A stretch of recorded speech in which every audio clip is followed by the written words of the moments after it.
Fala, rapaziada! Fala, meninas! Aqui é o professor Renan. Vamos a uma aula de física.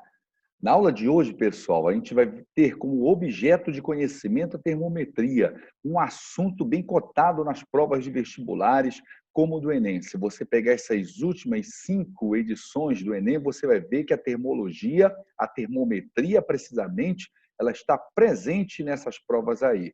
Como sempre, a gente vai perceber que esse objeto de conhecimento, a termometria, ela está encaixada dentro da competência 2, habilidade 6. Vamos ler um pouquinho? A competência 2 diz o seguinte: identificar a presença e aplicar as tecnologias associadas às ciências naturais em diferentes contextos.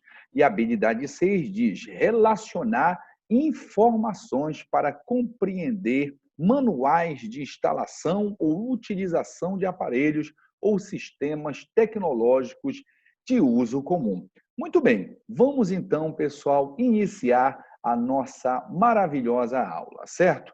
A primeira coisa é o seguinte: o que significa a palavra termometria? Metria significa medição, significa medir, ou seja, nós vamos aprender a medir a temperatura. Mas como medir a temperatura se antes a gente não conhece o que é temperatura? Então vamos conhecer um pouco da temperatura, né, pessoal?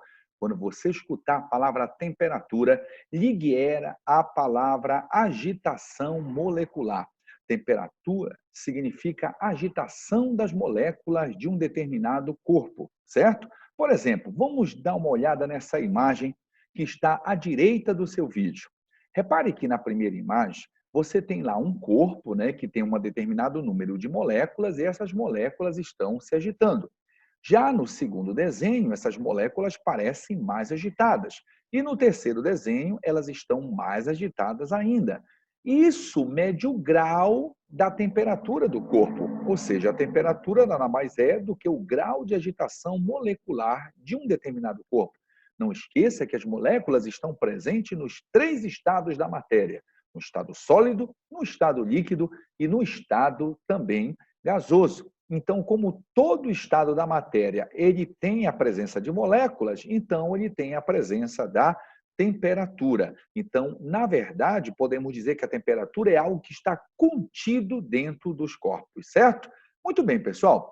Calor. Será que calor é a mesma coisa que temperatura? Quando eu digo, olha, hoje o dia está muito quente, está muito calor, será que é correto falar dessa maneira? Eu digo a vocês que não, porque calor, pessoal, é a energia em trânsito, é uma forma de energia que se manifesta quando você tem a presença de temperaturas diferentes naquele ambiente, entre corpos, substâncias ou objetos qualquer. Vamos olhar essa imagem que você está vendo aí do lado direito de novo do seu vídeo. Repara que o corpo A está a uma temperatura de 80 graus Celsius. As suas moléculas estão bastante agitadas, certo? Já o corpo B está a uma temperatura de 40 graus Celsius. Repara que as moléculas estão menos agitadas. Nesse momento, como existe aí então uma diferença de temperatura entre esses dois corpos, começa a se manifestar uma energia que é transferida do corpo quente, ou seja, do corpo de maior temperatura, para aquele corpo frio, que é o corpo de menor temperatura. Essa manifestação de energia é na ciência chamada calor, ou seja, não esqueça que o calor só ocorre quando existe essa diferença de temperatura. Por isso, não podemos dizer que o calor está contido dentro de um corpo. Quem está contido dentro de um corpo é a sua temperatura, ok? Equilíbrio térmico. Quando você escutar ou ver a palavra equilíbrio térmico, pense também na palavra mesma temperatura. Mesma temperatura, ou seja, o que seria o equilíbrio térmico? É quando você tem corpos que estão no seu ambiente com a mesma temperatura. Se eles estão com a mesma temperatura, não existe calor entre eles, não existe troca de energia entre eles. Lembre-se, o calor só se manifesta quando tem temperaturas diferentes. Mas se eles têm a mesma temperatura, não existe calor. E você diz que os corpos estão em equilíbrio térmico. Por exemplo, dá uma olhadinha nesta figura que está aparecendo aí ao lado direito do seu vídeo. Você tem 2 recipientes. um contendo água quente, que está à sua esquerda, e um contendo água fria, que está à sua direita. Repara que esses dois recipientes têm temperatura diferente, portanto, o grau de agitação molecular em cada um deles também é diferente. Ao jogar essas duas águas, quente e fria, no mesmo recipiente, você vai ter uma mistura entre aquele quente e aquele frio, que não vai ser nem mais quente e nem mais frio. Vai ser morna, certo? Você vai ter aí água morna, ou seja, você vai ter uma água que vai estar no ponto intermediário entre aquele quente e aquele frio. E aonde se estabelece o tal de equilíbrio térmico aí nessa situação? É porque o que acontece é o seguinte, quando aquela água quente ela encostar naquela água fria, vai haver uma troca de calor, vai haver uma troca de energia, porque existe uma diferença inicialmente de temperatura. Mas só que vai ter um determinado tempo que essa diferença vai começar a tentar se estabilizar, porque essa troca de calor não vai existir para sempre. E nesse momento os corpos tendem a ficar em equilíbrio térmico, ou seja, aqueles dois corpos antes que eram dois corpos com temperaturas diferentes, agora se tornam um único corpo com uma única temperatura, certo? Se você quer entender um pouquinho mais sobre isso, vamos dar uma olhadinha aí nessa figura onde tem essa gangorra com esses dois personagens. Repare que uma gangorra nada mais é do que um pedaço de tábua que está fixo bem no meio do seu ponto médio, certo? E a gangorra, ela tende a tombar para o lado direito, para o lado esquerdo, dependendo aí das condições de pesos que ficam em cada extremidade. Vamos imaginar, então, que o corpo A, que é o coleguinha que está aí à esquerda, tem 80 quilos. E o corpo B, que é a coleguinha que está à direita, tem 60 quilos. Com certeza, nesse momento, como o peso, né, do corpo A é maior, lembre-se que peso vai depender da massa, né, e da gravidade local, mas como o peso aí do corpo A é maior, a gangorra vai tender a tombar para o lado A.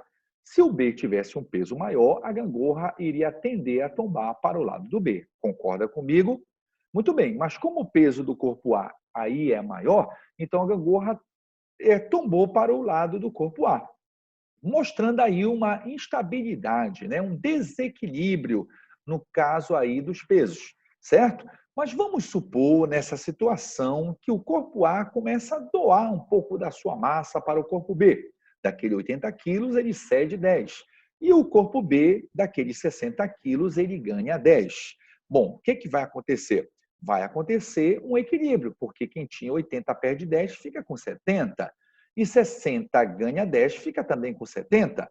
Ou seja, ocorre aí uma estabilidade, um equilíbrio aí estático, certo? É mais ou menos isso que acontece na hora que você está misturando essas duas águas, né? Imagina que aquele recipiente tem 80 graus Celsius de temperatura e a água fria tem 60 graus Celsius.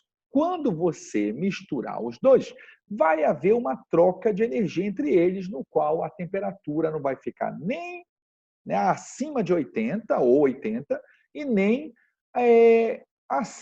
abaixo de 60, né? Então você vai ter aí uma temperatura que vai se equilibrar de 70 graus Celsius, ok? Vamos a um exemplo de prova para a gente poder entender melhor?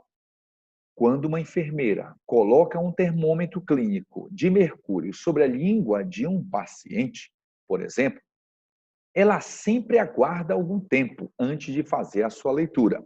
Esse intervalo de tempo é necessário. Bom, repare que esse tipo de situação acontece muito, né? Quando você procura um posto de saúde e você procura ajuda médica, o enfermeiro, o técnico de enfermagem, quando vai medir a sua temperatura, ele geralmente vai escolher uma parte do seu corpo para colocar aquele termômetro. Vamos supor aí na situação que o termômetro foi colocado na boca do paciente. Mas a pergunta é, por que se espera um determinado tempo antes de fazer essa leitura? Vamos ver as alternativas? Letra A, é para que o termômetro entre em equilíbrio térmico com o corpo do paciente. Letra B, é para que o mercúrio, que é muito pesado, possa subir pelo tubo capilar. Letra C, é para que o mercúrio passe pelo estrangulamento do tubo capilar. Letra D, é devido à diferença entre os valores de calor específico do mercúrio e do corpo humano. E letra E é porque o coeficiente de dilatação do vidro é diferente do coeficiente de dilatação do mercúrio. Note que essas duas últimas alternativas, com certeza, estão descartadas, porque ainda não falamos desse assunto aqui. Com certeza absoluta, as nossas alternativas é a letra A, ou a letra B, ou a letra C de casa, são elas que nós vamos aí verificar, certo? Vamos então à solução desse problema. Bom, primeiro, pessoal, repare que nessa questão está envolvendo a presença da temperatura, a presença do calor e a presença do equilíbrio térmico. Por que a presença da temperatura? Repara só que, segundo essa fonte que está aí, tirada do site da OMS, Organização Mundial da Saúde, ela diz que o estado febril ele é de 37,5 para cima. Se você está a 36 graus Celsius ou até 37,5, você é considerado normal. É só olhar a tabelinha que está aí ao lado esquerdo. Se você estiver abaixo desse valor normal, você está com hipotermia. E acima desse valor normal, você está no estado de febre, febre alta ou hipertermia, certo? Então, com certeza absoluta, se a enfermeira está medindo a temperatura do paciente, é porque naquele momento ela está preocupada com a temperatura dele, que pode ser acima do normal ou abaixo do normal. Certo, amiguinho? Então, você está vendo aí a presença da temperatura. Outra coisa, por que a enfermeira coloca o termômetro na língua do paciente? É porque, como o paciente, vamos supor, ele está com febre, né? Ele está com uma temperatura acima do normal, o corpo dele deve estar quente. Então, nesse momento, o corpo dele vai ceder calor para o termômetro que está representando o corpo frio, já que está uma temperatura ambiente. Vai haver uma troca de calor? Vai haver uma troca de energia? Sim, porque nós temos a presença de dois corpos com temperaturas diferentes, certo? E por que ela deixa agora esperar um pouquinho? Para que possa entrar em equilíbrio térmico. Vai ter uma hora que aquele calor vai acabar, né? Ele vai parar de fluir do corpo quente para o corpo frio, e naquele momento a enfermeira vai ter certeza que a temperatura do paciente é igual à temperatura que está sendo indicada no termômetro. Certo, pessoal? Então é por isso que nós temos que esperar um pouquinho o termômetro no corpo da pessoa, para que ele possa entrar em equilíbrio térmico. Então, com isso, a resposta é a letra A dessa questão. Certo, pessoal? Tudo bem? Muito bem. Medindo aí, então, de novo a temperatura. Olha só, vamos agora para o tópico seguinte. Vamos falar de escalas termométricas, certo? Escala termométrica. Para a gente começar o problema de escala termométrica, eu faço a seguinte pergunta. Será que o tato ele é confiável para medir a temperatura do corpo do ser humano? Será que tocando com a mão numa pessoa que está sentindo mal-estar, dá para saber se realmente ela está com febre? E dá para saber com precisão qual é a temperatura dela? Bom, talvez você tenha a sensação realmente que a pessoa esteja quente, né? Que está algo anormal, mas medir com precisão a temperatura do corpo não vai dar. Sabe por quê? Porque a nossa mão ela não é confiável para fazer isso. Foi por isso, então, que lá pelo século XVII, né, vários cientistas, incluindo o Galileu Galilei, ele acabou criando um instrumento que pudesse medir com precisão a temperatura de determinados objetos. Ele chamou esse instrumento de termoscópio. É esse desenho que você está vendo aí à sua direita, certo? De lá para cá, houve uma evolução muito grande, né, nesses tipos de aparelhos. Hoje em dia, você tem termômetros de mercúrio, você tem termômetros digitais, você tem termômetros de infravermelho, de laser, para diversas finalidades no nosso dia a dia. Os termômetros não são usados apenas para medir a temperatura corporal, mas também para medir a temperatura de objetos, de substâncias usadas em laboratório, para diversas coisas, até na agricultura, na astronomia, e tudo que você imaginar, a gente pode medir essa temperatura, vai depender da finalidade para que ele foi criado, certo? Muito bem, então, com a criação dos termômetros, foi necessário graduá-lo eles e escolher uma medida. Diversos cientistas fizeram isso, mas os 3 que conseguiram se destacar, vamos ver daqui a pouco. Para que esses 3 pudessem fazer, na verdade, o seu termômetro funcionar, eles precisavam de um parâmetro e escolheram, então, a água para servir como parâmetro de medição, né? O momento que o gelo derrete e o momento que a água ferve. Eles chamaram isso de pontos fixos.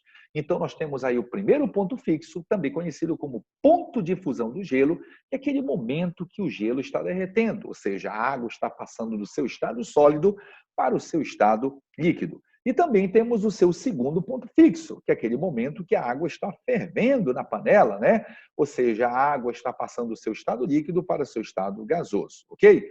Com isso, então, os 3 cidadãos que eu falei ainda agora, Celsius, Fahrenheit e Kelvin, tornaram isso possível. Cada um do seu jeito criou a sua determinada graduação e a sua escala, que até hoje são bastante utilizadas. Por exemplo, a escala Celsius é bastante utilizada para medir a temperatura corporal, uma escala utilizada no mundo inteiro. A escala Fahrenheit é muito bem-vinda para medir as temperaturas ambientais, climáticas, e a escala Kelvin é muito utilizada em laboratórios para medir temperaturas de substâncias, de vírus, de bactérias, como está acontecendo aí no exato momento. Muito bem, pessoal. Cada uma escala dessa adotou para pontos fixos determinados valores. Por exemplo, a escala Celsius adotou para o ponto de fusão do gelo o 0 graus Celsius. Já Fahrenheit adotou 32 graus Fahrenheit. Já o Kelvin adotou 273 Kelvin. Para o ponto de ebulição da água, o Celsius adotou 100 graus Celsius. Fahrenheit adotou 212 graus Fahrenheit. E o Kelvin adotou 373 Kelvin.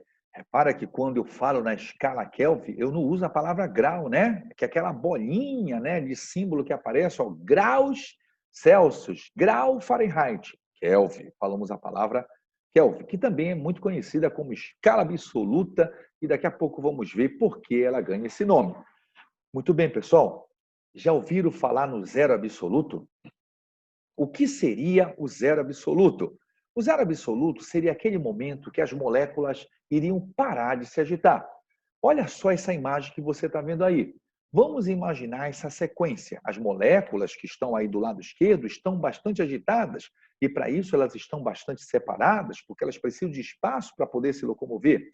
Mas, à medida que essa agitação vai diminuindo, olha o que vai acontecendo com elas. Elas vão se juntando cada vez mais até ficar algo mais compacto. Isso iria acontecer no caso das moléculas pararem de se agitar. Esse é o famoso zero absoluto. Nas escalas termométricas, quem seria esses zeros absolutos? Bom, na escala Kelvin, o zero absoluto é o próprio zero. Repare que a escala Kelvin não admite valores negativos, porque o menor valor na escala Kelvin é justamente o zero. É o momento que as moléculas parariam de se agitar. Certo, pessoal?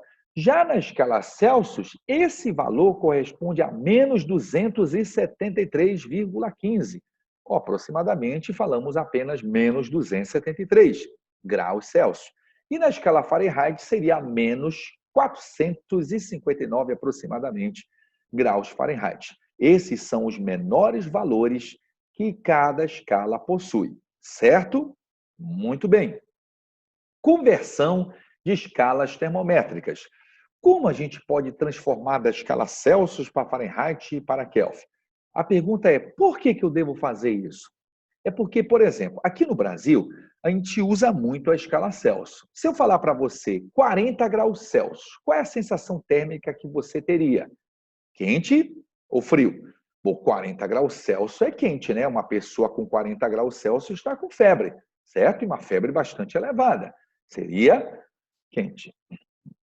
Tudo bem, pessoal? Mas será que esse 40 graus Celsius, que é quente aqui no Brasil, seria o mesmo 40 graus Celsius lá para o Fahrenheit, para expressar a sensação de quente? Só para você ter uma ideia, o nosso 40 graus Celsius aqui é o 113 graus Fahrenheit, é o 104 graus Fahrenheit, porque o 113 é o 45 graus Celsius aqui, tá bom? Repetindo, o 40 graus Celsius daqui é o 104 graus Fahrenheit dele lá. Então, note que são valores diferentes, mas a sensação térmica é a mesma, significa quente. Por exemplo, se você estivesse na França e fosse ser medido pelo médico a sua temperatura na escala Fahrenheit, você estivesse com 40 graus Celsius, ele diria, olha, você está com febre, você está com 104 graus Fahrenheit. E você diria, espantado, poxa, será que eu estou morrendo? 104 graus? O que é isso? É que na nossa língua aqui seria o 40 graus Celsius. Muito bem, para você fazer essas transformações de Celsius para Fahrenheit, para Kelvin e vice-versa, você vai ter que optar pelas peças que você quer. Por exemplo, se você quer passar de Celsius para Fahrenheit, use apenas essas duas peças que estão aparecendo aí no vídeo. TC sobre 5 é igual a TF menos 32 sobre 9. Se você quiser passar de Celsius para Kelvin, use apenas essas duas. TC sobre 5 é igual a TK menos 273 sobre 5. Repare que, como os denominadores são iguais, você pode cortá-los. E se você quiser passar de Fahrenheit para Kelvin, use essas duas últimas peças, né? TF menos 32 sobre 9, que é igual a TK menos 273 sobre 5. Meu amiguinho, minha amiguinha, meus amigos, preste muita atenção. Você não precisa usar toda a equação, você só usa as peças que interessam, aquelas que são dadas na questão, certo? Vamos a um exemplo de prova? Vamos lá. Maria usou um livro de receitas para fazer um bolo de fubá. Mas, ao fazer a tradução do livro do inglês para o português, a temperatura permaneceu em Fahrenheit. A receita disse que o bolo deve ser levado ao forno a 392 graus Fahrenheit e permanecer nessa temperatura por 30 minutos. Qual é a temperatura em graus Celsius que Maria deve deixar o forno para não errar a receita? Repara só as alternativas que você tem aí, ó. Letra A, letra B, C, D e E. Já viu?